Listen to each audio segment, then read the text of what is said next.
اللهم صل وسلم وبارك على سيدنا محمد وعلى أهله وصحبه أجمعين. يا رب تكونوا بخير. زي ما احنا متعودين نبدأ الفيديو بتاعنا بالصلاة على الحبيب وندعي لأمواتنا بالرحمة. عاملين النهاردة وليمة سمك. مش قادرة أقول لكم يعني تحبيشة مية مية. سمك، جمبري وصبيط وبلطي ومرجان، إلا المرجان بقى العيش العيش. طبعا دقينا بقى حبة فلفل محترمين كده. نعمل الخلطة أول حاجة. غسلنا السمك بتاعنا كله ومظبطينه بالملح والخل والليمون والكمون. كمية ليمون بقى محترمة. حطينا الفلفل والثوم اللي احنا دقينهم عليهم معلقة كمون كبيرة. ونبدأ نخلل يعني نملح حاجة حاجة. دول عودين اتنين شبت بيخلوا يدوا نكهة جميلة وريحة جميلة أوي للسمك. زي ما انتوا شايفين كده كل حاجة اعمل لها تتبيلة واتبلها. اول حاجة البولت ده، البولت الكبير قسمته نصين زي ما انتوا شايفين كده، عشان ده بولت كبير بيبقى عامل زي طعم الفيليه بصراحة. وجايبين فيليه، تبلنا السمك بتاعنا وده الفيليه. الفيليه ده بقى جزل، ومش قادرة اقول لكم بيبقى طعمه تحفة.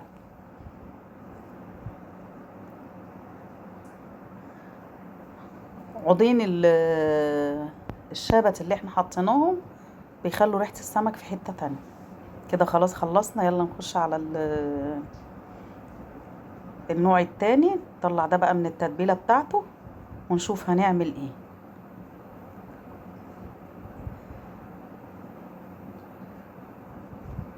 ده الجمبري.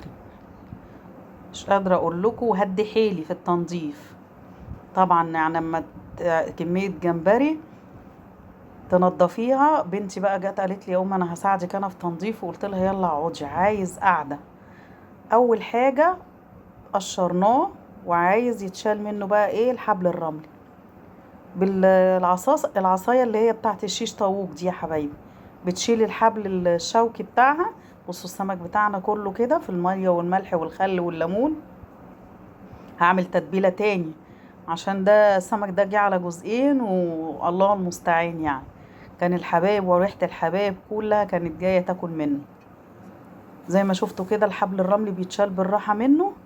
نعمل بقى الرز. حمرنا بصلايه وحطيت عليها طماطمتين، وبدأت انزل بيهم على البصلة واسيبها تتسبك مع نفسها. يلا نبدأ نبهر بقى السمك بتاعنا نبدره. الدقيق يا حبايبي بنحط له معلقة كمون ومعلقة ملح وتقلبيها، وعليها معلقة نشا. بيخلوا السمك كريسبي كده ومقرمش من بره وطري من جوه. وتقلبي كل الدقيق في البهارات ديت بتخلي طعم السمك تحفة بصراحة. التبهيرة بتاعت الدقيق دي بتخلي طعم السمك جميل.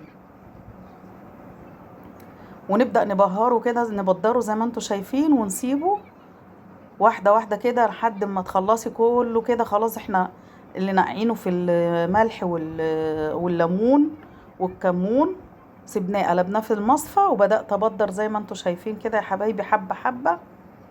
ونبدأ ايه، مرات ابني واقفة تقلي وبنتي حاطين 3 طاسات للقلاية.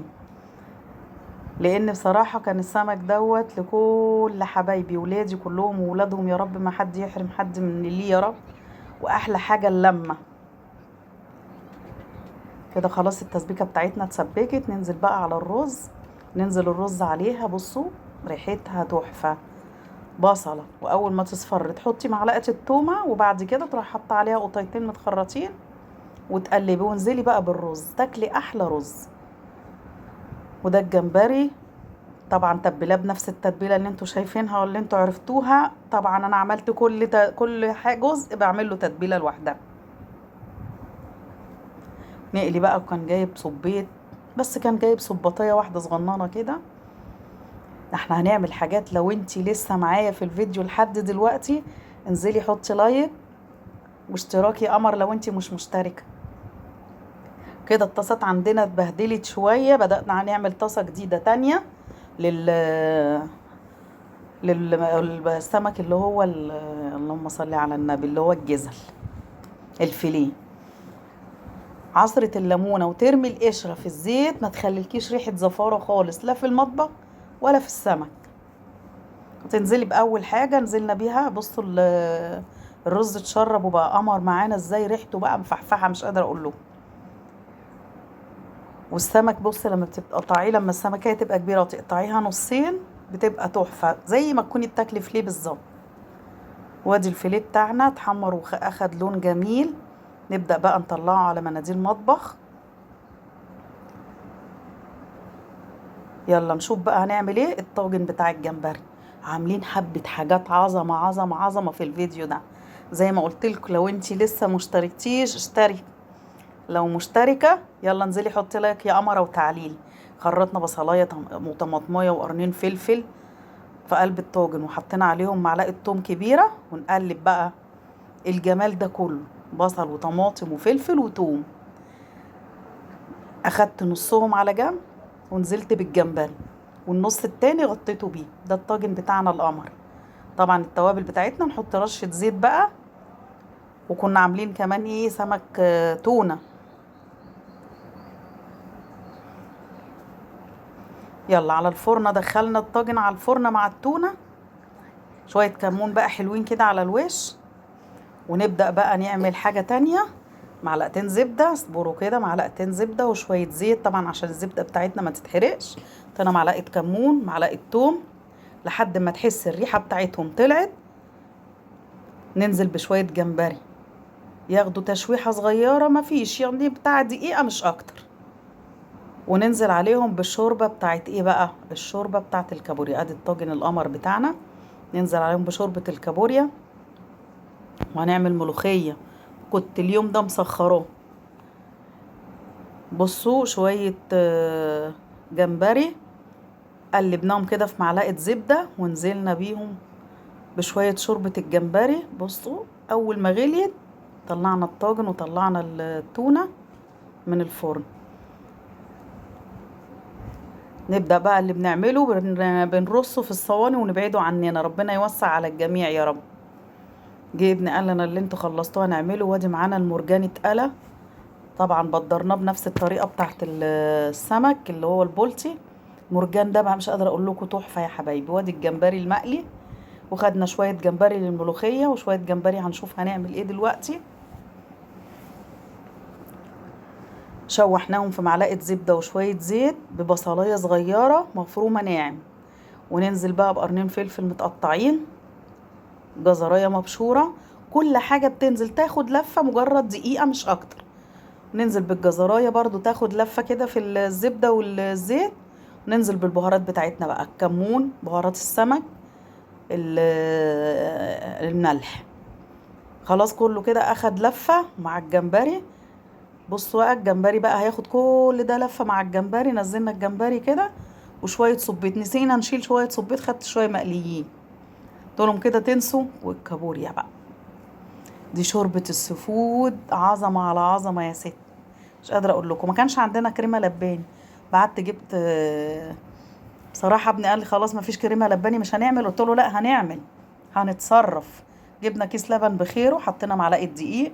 كوباية ما اخدتش، وسعنا شوية. معايا بنتي ما شاء الله عمالة تبهدل الدنيا. ولفيناهم كده. معلقة الدقيق في اللبن بتدي طبعا قوام للشوربة بتاعت السفود. طبعا شوية جمبري شوية صبيط. الكابوريا بقى والشوربة بتاعت الكابوريا كنا مشوحينها ببصلاية واديناها شوية شوربة عشان بنحب نشرب الشوربة. الملوخية كده خلصت. صبها في الطواجن بتاعتها بقى. الله على ريحتها. لو معايا وشميني الريحة قولوا شمين. نعمل لها طشة بقى تاني عشان نحطها على وش الطواجن. معلقة توم حلوة محترمة مع معلقة زبدة، مرقة دجاج. وننزل بقى كل طاجن ياخد نصيبه من الطشة بتاعت التوم. الله على الريحة. لو معايا شمين قولوا شمين. تحفة تحفة تحفة. بصوا الجمبري بقى باين فيها مع الطشة والريحة في منتهى الجمال. يلا بدأنا نحط السفرة. الرز والسمك البولتي والمكارو والجمبري. وادي الكابوريا دي مسلوقة بالشوربة. بصوا طواجن السيفود بقى مش قادرة اقول لكم على الجمال وعلى الريحة.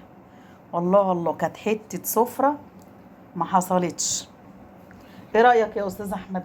حلوة. كانت انا بقى ما بحبش ولا الكابوريا ليه؟ ما ولا انت شوربة كلتها. ده ولا انت شوربة كلتها يا استاذ احمد. ولا حضرنا شوربة بقى كده طبق الكابوريا. لوحده كده للي قاعد فوق مش قادر ينزل. قلت له ما انا احطه لي عشان اكل فوق لان انا مش قادره انزل. مش ده قادرة طبق تنزل. طبق بولتي وطبق رز وعليه حته فيليه وادي الطاجن تحفه. لو عجبك تحفة. الفيديو ما تنسينيش بلعوه حلوه ولايك وشير. السلام عليكم. عليكم.